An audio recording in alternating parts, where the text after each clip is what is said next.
Assalamualaikum warahmatullahi wabarakatuh. Perkenalkan, nama saya Medianti dari kelompok 6 akan mempresentasikan makalah yang berjudul Overlabeling bersama rekan saya, Ibu Heri Supriya.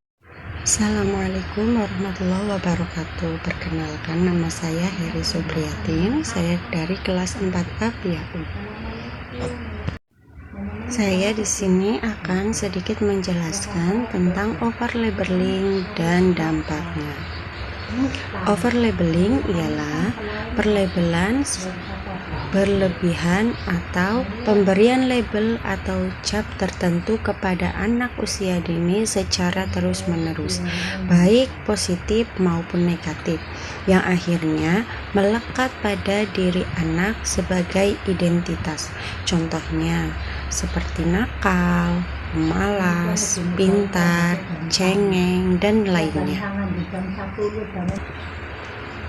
Dalam konteks pendidikan anak usia dini, overlabeling sering terjadi karena guru atau orang tua menyimpulkan perilaku anak secara cepat tanpa melihat proses perkembangan yang masih dinamis.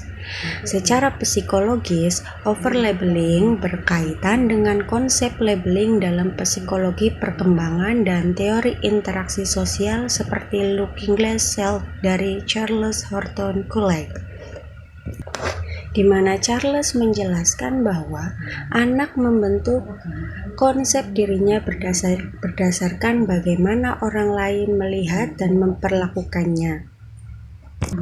Selain itu, fenomena ini juga berkaitan dengan self-fulfilling prophecy, yaitu ketika anak akhirnya berperilaku sesuai dengan label yang diberikan kepadanya oleh orang-orang di sekelilingnya. Ciri-ciri overlabeling yaitu label yang diberikan secara terus-menerus, bukan hanya sekali saja.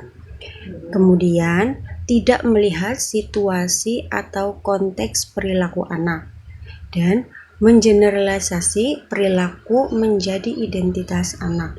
Dan yang terakhir, digunakan sebagai cara cepat untuk menilai atau mengontrol anak.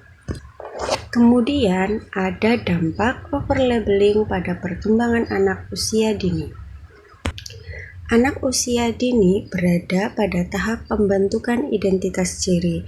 Jika sering diberi label negatif, misalnya nakal, anak dapat mempercayai bahwa dirinya memang seperti itu, yaitu nakal, sehingga konsep diri menjadi rendah.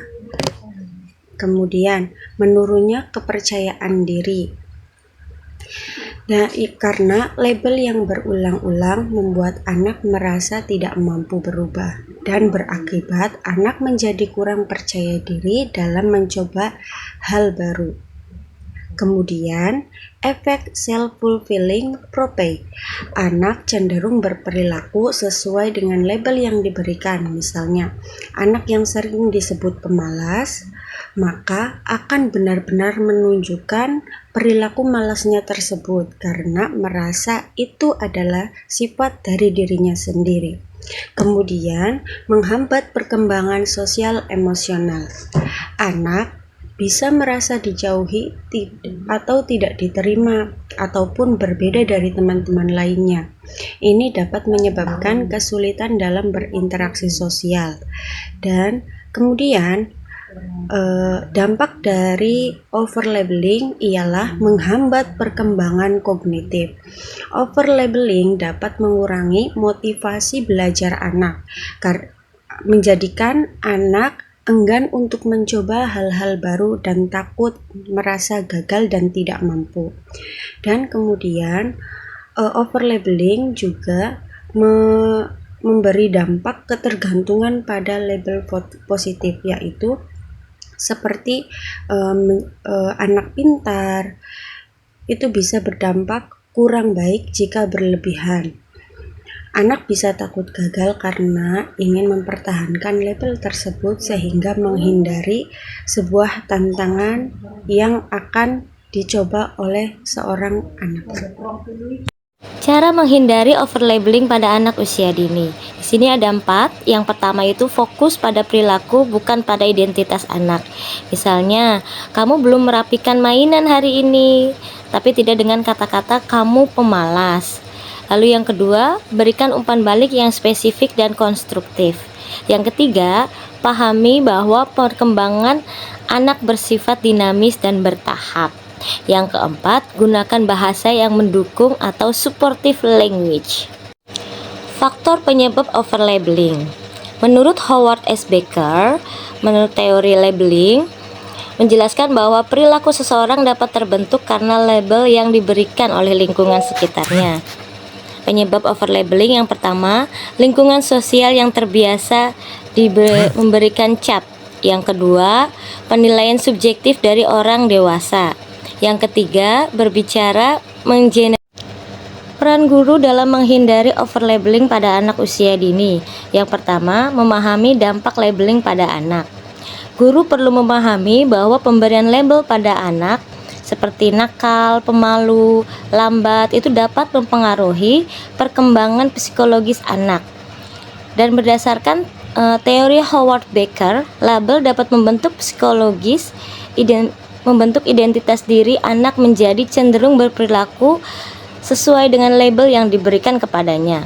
Selain itu, konsep self-fulfilling prophecy dari Robert Rosenthal menunjukkan bahwa ekspektasi guru bisa menjadi kenyataan dalam perilaku. Yang kedua, itu menggunakan bahasa yang positif. Guru sebaiknya menghindari kata-kata negatif dan menggantinya dengan kata-kata yang positif. Seperti contohnya, kamu nakal. Itu bisa diganti dengan kata-kata, hari ini kamu masih perlu belajar lagi ya nak. Pendekatan ini membantu untuk memahami perilaku tanpa merasa dirinya itu menjadi buruk. Jadi anak merasa, oh kata-katanya baik, jadi dia bisa menerimanya juga dengan baik, tidak dengan buruk. Lalu fokus pada proses. Mengacu pada teori mindset dari Carol Dweck, guru perlu menekankan proses daripada hasil. Contohnya, kamu pintar sekali, bisa diganti dengan kata-kata, kamu hebat karena sudah berusaha menyelesaikan tugas. Hal ini membantu anak berkembang dengan pola pikir yang bertumbuh atau grow mindset. Lalu membangun hubungan emosional yang positif. Guru berperan sebagai figur yang memberikan rasa aman. Cara yang dilakukan yaitu mendengarkan anak dengan empati, memberikan dukungan saat anak merasa gagal, dengan memberikan dan menunjukkan kasih sayang tanpa syarat. Hubungan yang baik membuat anak lebih percaya diri dan tidak mudah terpengaruh oleh label negatif. Memberikan umpan balik konstruktif. Alih-alih memberikan label, guru perlu memberikan umpan balik yang spesifik. Misalnya, gambar kamu sudah bagus. Coba tambahkan warna lain supaya terlihat lebih menarik. Lalu yang terakhir itu melibatkan orang tua. Guru juga perlu bekerja sama dengan orang tua agar tidak memberikan label negatif itu di dalam rumah, dan bersama-sama menggunakan bahasa atau komunikasi yang searah atau sama. Konsistensi ini penting agar anak tidak merasa menerima pesan yang berbeda, baik di sekolah maupun di rumah. Jadi kesimpulannya, overlabeling ini adalah pemberian label secara berlebihan kepada anak yang dapat mempengaruhi cara anak untuk memandang dirinya sendiri. Pada anak usia dini, mereka masih dalam tahap pembentukan konsep diri, sehingga label yang dikasih oleh orang dewasa itu sangat mudah diserap dan diyakini sebagai kebenaran. Dampak overlabeling tidak hanya terlihat pada aspek emosional, seperti menurunnya kepercayaan diri, tetapi juga pada perkembangan sosial, kognitif, dan perilaku anak. Anak bisa menjadi pasif, kurang termotivasi, atau justru berperilaku sesuai label negatif yang diberikan oleh lingkungan sekitar. Oleh karena itu, Penting bagi kita sebagai orang tua dan guru untuk menghindari pelabelan serta lebih fokus pada perilaku anak secara spesifik dan memberikan umpan balik yang positif agar perkembangan anak usia dini dapat berlangsung secara optimal. Demikian materi dari kami tentang overlabeling. Kurang lebihnya kami mohon maaf. Assalamualaikum warahmatullahi wabarakatuh.